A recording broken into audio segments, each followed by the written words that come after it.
Okay, so today we are going to use the log rule for integration to integrate rational functions. What are we talking about with rational functions?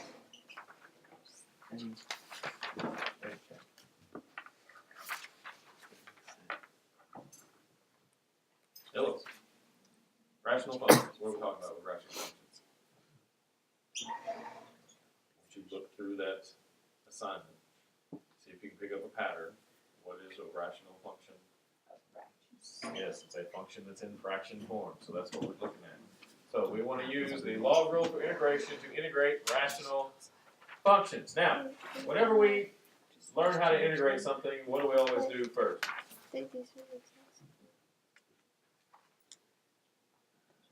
do we always do prior to learning how to integrate? Take the derivative. What was it we took the derivative of yesterday? Natural log. So the derivative of ln of x was equal to 1 over x, correct? So what does that lead me to believe? 1 over x integrated equals ln. If I integrate 1 over x, I get the natural log of x.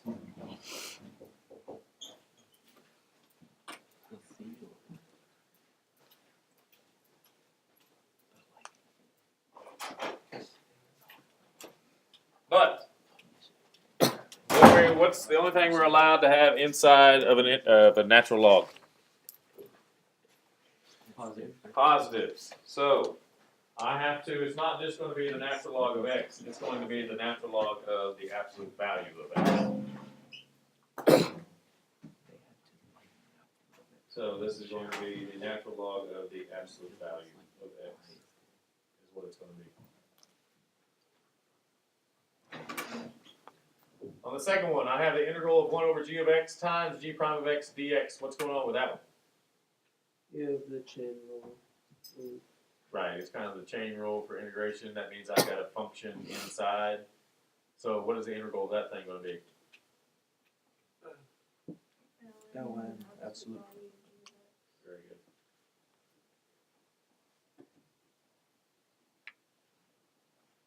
So the g of x just represents a function that's in the denominator. What do I have to make sure of when I integrate?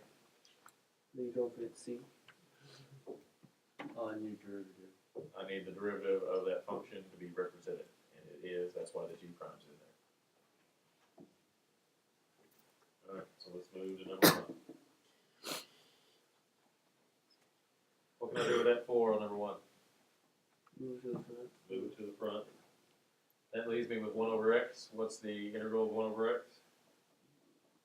Natural log of the absolute value of x. Natural log of the absolute value of x. Don't forget the plus c.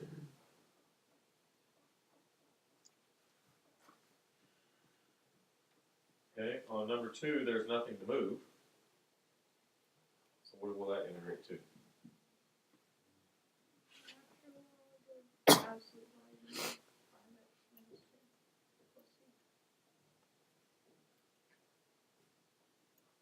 Missing anything? Yeah, since I've got a function, that means I need the derivative of it. What's the derivative of 5x minus 2? 5. So what do I need to put in front of the natural log? 1/5. 1/5.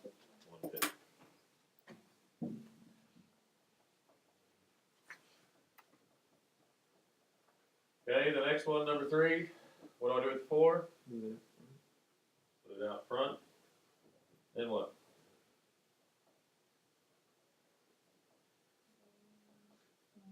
ln of 3 minus 6x plus c. What else do I have to do? Derivative of the inside. What's the derivative of the inside? Negative 6. So I need to divide by a negative 6. So I can reduce this to negative 2/3. ln absolute value of 3 minus 6x plus c.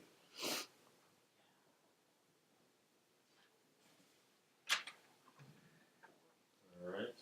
Number 4. I can't take variables out. The only thing I can take out is the constants. Pull the 7 out. So I can take the 7 out. I'll agree with that. Then what do I want? ln of the absolute value. ln the absolute value of x squared minus 4 plus c. What do I have to remember to do? Make sure your derivative's up there. Alright, my derivative is 2x. I've got the x. I don't have the 2, so that means I need to divide by 2.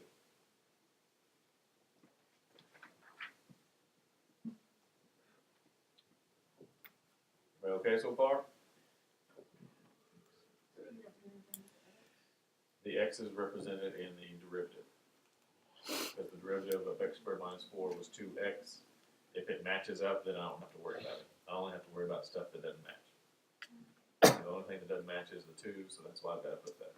Divide by the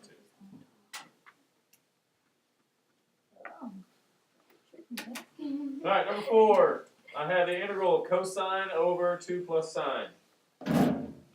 We'll add up 2 plus sine x. Let's see. And then Absolute value. of 2, absolute value of 2 plus sine x plus c. What do I have to remember to do?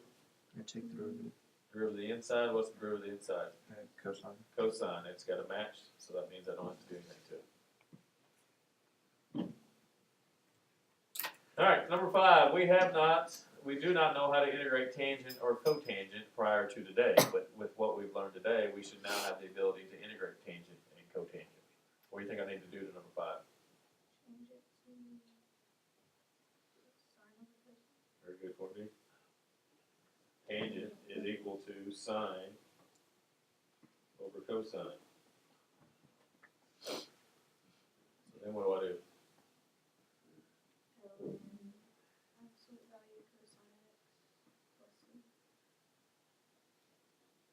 What's the derivative of cosine? Negative sine. I've got the sine, but I don't have the negative, so I put a negative out front. So now we know that the integral of tangent is negative natural log of cosine. However, you don't have to have that memorized. You just need to know how to do it. So if you want to memorize it, you can memorize it, or you can know how to get to it. Either way.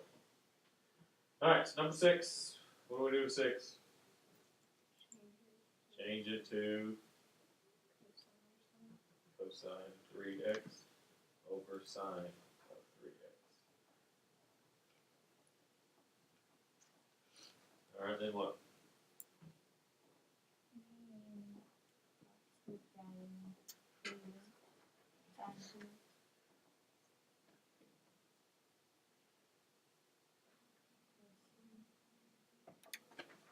What's the derivative of sine of 3x? Cosine. 3 cosine 3x. 3 cosine 3x. So that means I need the 1/3.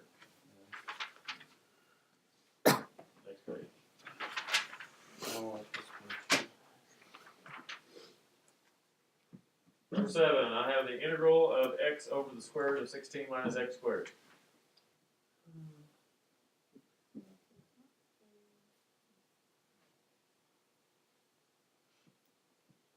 What do you think? Oh, you could rewrite the radicals of just the 1/2. Alright, did anybody want to do the natural log of it?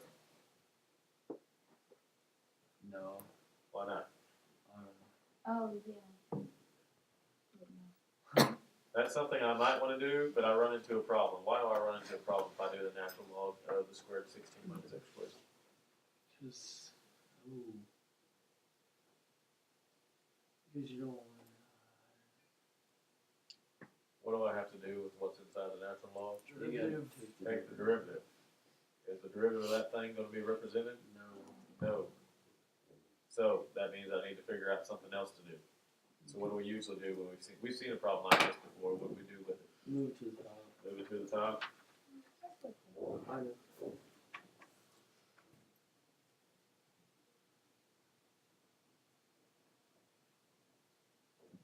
Then what do we do?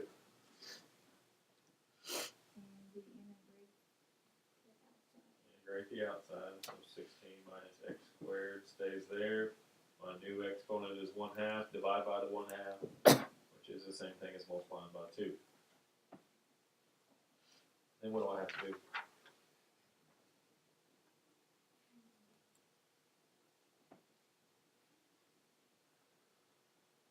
Multiply by the derivative. Derivative of the inside. What's the derivative of the inside? Negative 2x. Negative 2x. I've got the x, I don't have the negative 2, so I need to divide by the negative 2. So we end up with negative 16 minus x squared to the 1/2. Let's see.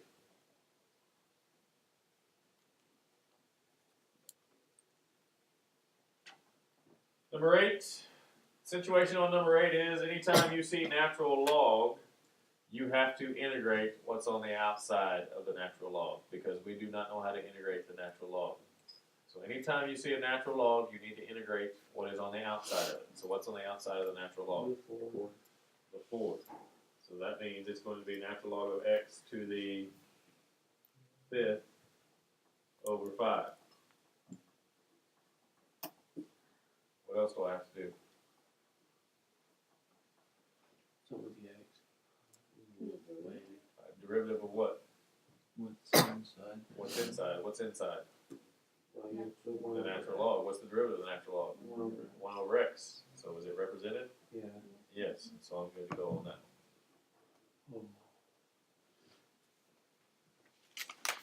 All right, number 9.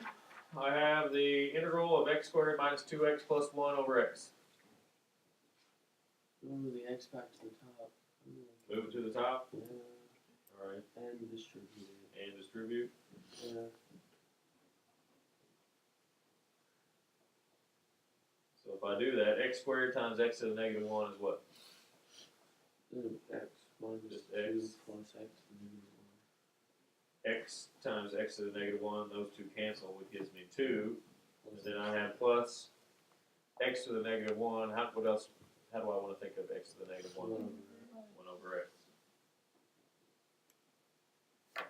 Okay, we can integrate x. If I integrate x, I get 1. how about x squared over 2? Close enough.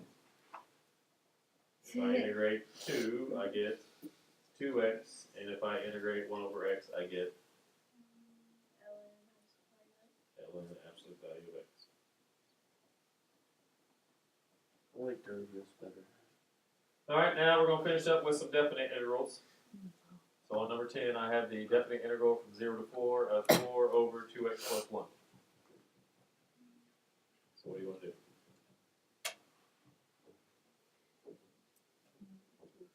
Move 2 of the 4. Don't I want natural log of the bottom? Yeah. It'd be 2 natural log. I have to take the derivative of the inside. What's the derivative of the inside? 2. 2. So you have to put 2 in front. So I need a 2 in front. Because what do I have in 4? 2 times 2. I got 2 times 2. So one of the 2's is represented, the other 2 has to move to the front. Now we're ready to plug in.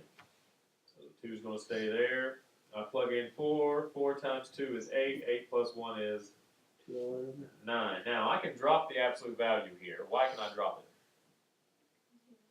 Because I know it's positive. Very good. You can leave it if you want, but you can drop it at that point if you'd like to as well. I plug in 0. 2 times 0 is 0. 0 plus 1 gives me 1. Which is 0. But we know that the natural log of 1 is 0, so we end up with 2 natural log of 9. How else could I write 2 natural log of 9? 2 ln of 9 squared. ln of 81, that's correct. Close enough. I'm happy with that, but you need to realize that you can do that. Now, number 11, there's a piece missing from it. There needs to be an x in front of the natural log as well on number 11. So the integral from e to e squared of 1 over x times the natural log of x. Well, you can move it all to the top. Nope. Oh. What did we say anytime we see a natural log? Integrate around it. Integrate the outside. Now, it might help to think of this as 1 over x times 1 over the natural log of x. So let's look at that piece first. Whenever I have 1 over something, what do we usually do? Right at the top. No. Find a natural log of it. Natural log of it. So the natural log of the absolute value of the natural log of x. But what do we do with what's inside the natural log? The derivative. Derivative, so what's the derivative of the natural log? 1 over x. 1 over x, it's taken care of, so we're good to go. Now that's a little bit confusing, so make sure you understand what's going on. If you don't understand what's going on, you need to speak up. I don't really get it.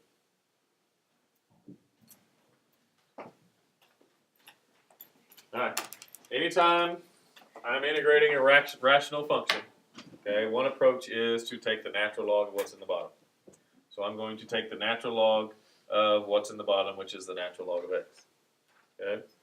Then we also, whatever is inside of my natural log, what do I have to do to it?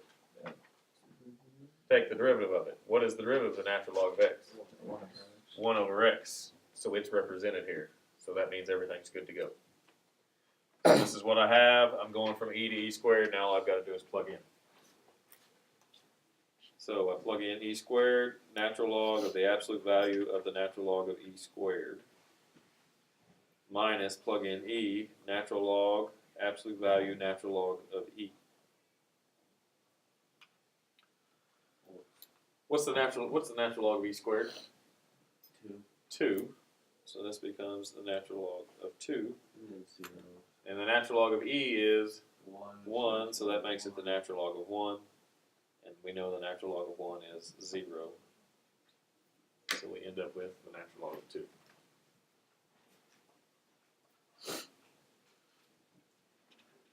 All right, last one. All right, somebody getting started on 12. Well, you do something with it. Well, natural log of the absolute value of 1 plus cosine. Then try to get the sine. All right, so the natural log of the denominator, then I have to take the derivative of the denominator. What's the derivative of 1 plus cosine? Sine. No. Negative. Negative sign. So I've got the sign. I need to deal with the negative. So now we plug in. I'm going to leave the negative out there for now. I plug in pi over 2. So that is the natural log of 1 plus cosine of pi over 2. Then I plug in 0. That is the natural log of 1 plus cosine of 0. What is cosine of pi over 2? 0. 0. So that makes the first part. 0. Natural log of 1, well, yes, will end up being 0. What is cosine of 0? 1. 1, so 1 plus 1 is Natural log of 2. natural log of 2.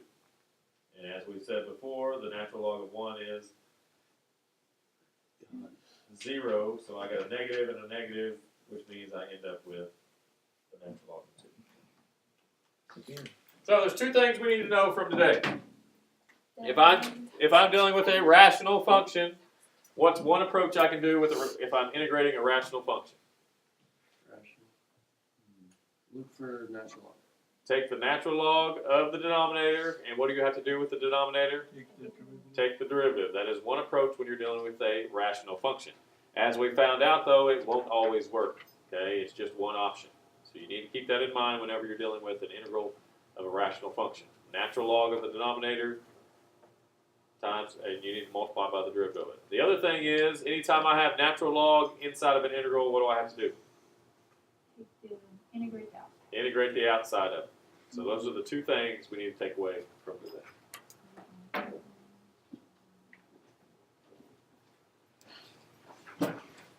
So, first,